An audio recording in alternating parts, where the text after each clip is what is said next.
Salut, bienvenue dans ce nouveau format où on va voir vite comment penser bien.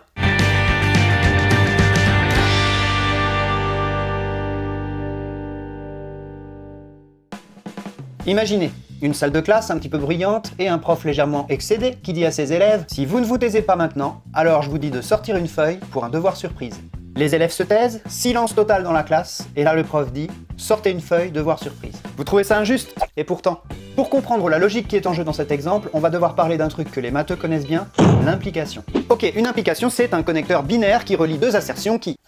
Une implication c'est un opérateur logique qui relie deux phrases, et qui illustre que la première phrase entraîne la deuxième phrase. Si nos deux propositions sont appelées P et Q, on note P implique Q. Ouais, bah dépêche-toi de donner des exemples parce que là on est en train de les perdre. Exemple, j'habite en France implique j'habite en Europe. Il pleut implique il y a des nuages. Je suis végétarien, ça implique que je ne mange pas de poulet. Je suis abonné au chat sceptique, ça implique que je m'intéresse aux statistiques. Alors la mauvaise utilisation d'une implication, ça conduit souvent à de mauvais raisonnements dans la vie de tous les jours. Et la première erreur classique, c'est ce n'est pas parce qu'on a une implication que la réciproque est vraie. Autrement dit, si P implique Q, ça ne veut pas forcément dire que Q implique P. Et ça, on le voit bien dans les exemples précédents. J'habite en Europe, ça n'implique pas forcément que j'habite en France. Il y a des nuages, ça n'implique pas forcément qu'il pleut. Je ne mange pas de poulet, ça n'implique pas forcément que je suis végétarien. Et enfin, je peux très bien m'intéresser aux statistiques sans être abonné au chat sceptique. Mais c'est mieux quand même. Alors du coup, si je comprends bien, quand on a une implication dans un sens, on peut rien en conclure dans l'autre sens? Si. Mais la règle, c'est la suivante.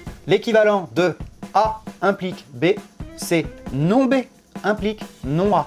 Oui, au fait, non A, c'est le contraire de A. Par exemple, dire « j'habite en France », ça implique que j'habite en Europe, c'est équivalent à dire que « je n'habite pas en Europe », ça implique que je n'habite pas en France. Ou encore « je mange du poulet », ça implique que je ne suis pas végétarien. La deuxième erreur classique au sujet des implications, c'est de dire que si on a P implique Q, alors on a forcément non P implique non Q. Ça, c'est très très faux, ça. Reprenons l'exemple, j'habite en France, ça implique que j'habite en Europe. Et prenons la négation de tout ça. Je n'habite pas en France, ça n'implique pas forcément que je n'habite pas en Europe. Et oui, je peux très bien habiter en Europe, mais pas en France. En Angleterre, par exemple. Non, du coup, non. Ah bah oui, pardon, je peux très bien habiter par exemple en Allemagne. Autre exemple, si je dis que je suis végétarien, ça implique que je ne mange pas de poulet, ça ne veut pas dire que si je ne suis pas végétarien, alors je mange du poulet. Je peux très bien aimer la viande, mais ne pas aimer le poulet. Dernier exemple, si je dis que s'il pleut, alors il y a des nuages, ça veut pas dire forcément que s'il ne pleut pas, alors il n'y a pas de nuages. Ça peut être couvert sans qu'il pleuve. Vous sentez venir le coup du prof? Eh oui, elle est là précisément, l'erreur que les élèves font quand ils pensent que leur prof est injuste. Quand le prof dit « si vous ne vous taisez pas, alors je fais un devoir surprise », il ne faut pas en conclure « si je me tais, alors je n'aurai pas de devoir surprise ». Parce que faire ce raisonnement, c'est faire l'erreur numéro 2. En résumé, faites bien attention dans la vie de tous les jours quand on a une implication. Premièrement, on ne peut pas inverser le sens de l'implication. Et deuxièmement, on ne peut pas prendre la négation de ces deux propositions. Voilà, j'espère que ce nouveau format vous a plu. N'hésitez pas à me faire vos retours en commentaire. N'oubliez pas de vous abonner si ce n'est pas déjà fait. A bientôt pour une nouvelle vidéo. D'ici là, pensez vite, pensez bien, ne prenez pas de risques, calculez-le.